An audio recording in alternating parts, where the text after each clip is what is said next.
2026-এ পশ্চিমবঙ্গ বিধানসভা নির্বাচনে নির্ঘণ্ট ঘোষণা হতেই রাজ্য রাজনীতির কেন্দ্রবিন্দুতে পরিণত হয়েছে দক্ষিণ কলকাতার এই হাই প্রোফাইল আসন ভবানীপুর।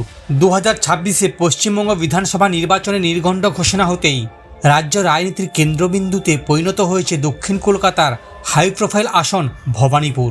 তৃণমূলের মমতা বন্দ্যোপাধ্যায়ের বিরুদ্ধে বিজেপির প্রার্থী হিসেবে লড়াইয়ে নেমেছেন শুভেন্দু অধিকারী।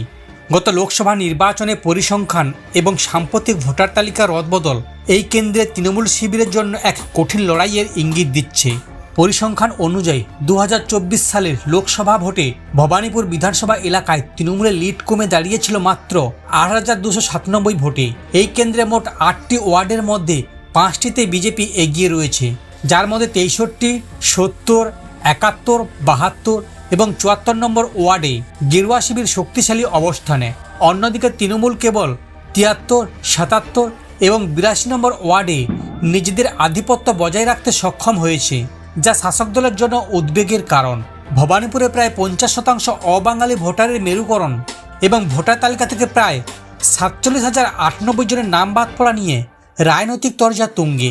শুভেন্দু অধিকারী 20,000 ভোটে জেতার চ্যালেঞ্জ ছুড়লেও মমতা বন্দ্যোপাধ্যায় আত্মবিশ্বাসের সঙ্গে জানিয়েছেন যে ষড়যন্ত্র করে তাকে হারানো যাবে না। সব মিলিয়ে ওয়ার্ড ভিত্তিক সমীকরণ ও কসমোপলিটিয়ান ভোটারদের ভূমিকায় 26-এর নির্বাচনে মমতা নিজের গড়েই এক কঠিন অগ্নিপরীক্ষা তৈরি করেছে।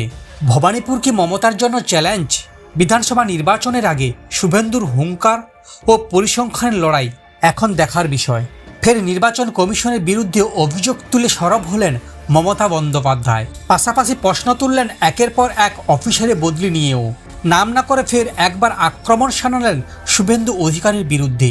এদিন সাংবাদিকদের কাছে মুখ্যমন্ত্রী বলেন, নির্বাচন কমিশন তাহলে কার ইশারায় কাজ করছে, কার কথাই চলছে? নন্দীগ্রামে ভিডিও চলে এসেছে ভবানীপুরে, কারণ তিনি গদ্দারের নিজের লোক। 73 জন রিটার্নিং অফিসারকে কাল চেঞ্জ করা হয়েছে। এর আগে মুখ্য সচিব, স্বরাষ্ট্র সচিব, ডিজি থেকে এসপি, প্রায় 60 থেকে 70 আইএএস, আইপিএস বাংলায় যারা কাজ করেন তাদেরকে এই সময় বাইরে পাঠিয়ে দেওয়া হয়েছে। একসঙ্গে সরিয়ে দেওয়া হয়েছে 73 জন রিটার্নিং অফিসারকে। পুলিশ প্রশাসনের আমূল রদবদলের পরে এবার রিটার্নিং অফিসারদেরও বদল। কলকাতা থেকে কোচবিহারে একাধিক রিটার্নিং অফিসারে বদল করা হয়েছে। 2 24 পরগনা, 2 মেদিনীপুর, বর্ধমান, মুর্শিদাবাদ, প্রায় সব জেলাতেই একাধিক রিটার্নিং অফিসারে বদল করা হয়েছে। ভোট পরিচালনা থেকে একাধিক গুরুত্বপূর্ণ দায়িত্বে থাকেন রিটার্নিং অফিসাররা। ভোট ঘোষণা হওয়ার সঙ্গে সঙ্গে নির্বাচনী আচরণবিধি ভঙ্গ এবং অন্য কোনো অভিযোগ ছাড়াই ব্যাপকভাবে অফিসারদের বদলি করা হয়েছে। মুখ্য নির্বাচন কমিশনার জ্ঞানেশ কুমারকে চিঠিতে আগেই অভিযোগ তুলেছেন মমতা বন্দ্যোপাধ্যায়। সাংবাদিক বৈঠক করে নির্বাচন কমিশন এবং কেন্দ্রীয় সরকারকে একহাত নেন।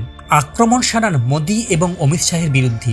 তিনি সুর চড়িয়ে বলেন, দেখুন, নির্বাচনের সময় কিছু অফিসার চেঞ্জ হয়, সেটা নিশ্চয়ই নির্বাচন কমিশন করতে পারে। তারও একটা সীমাবদ্ধতা আছে। তার বিরুদ্ধে অভিযোগটা কি?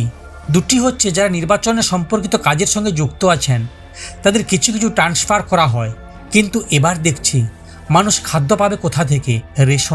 রেশন বন্ধ হয়ে গেলে মানুষ যেন আমাকে দোষ না দেয়, কিন্তু আমি তো রেশন দিতে চাই। ফুড ডিপার্টমেন্টের প্রিন্সিপাল সেক্রেটারিকে নিয়ে গিয়ে অবজারভার করে কখনো দেখেছেন? এখন দেখার বিষয় এই পশ্চিমবঙ্গের নির্বাচনে কি হয়ে দাঁড়ায়।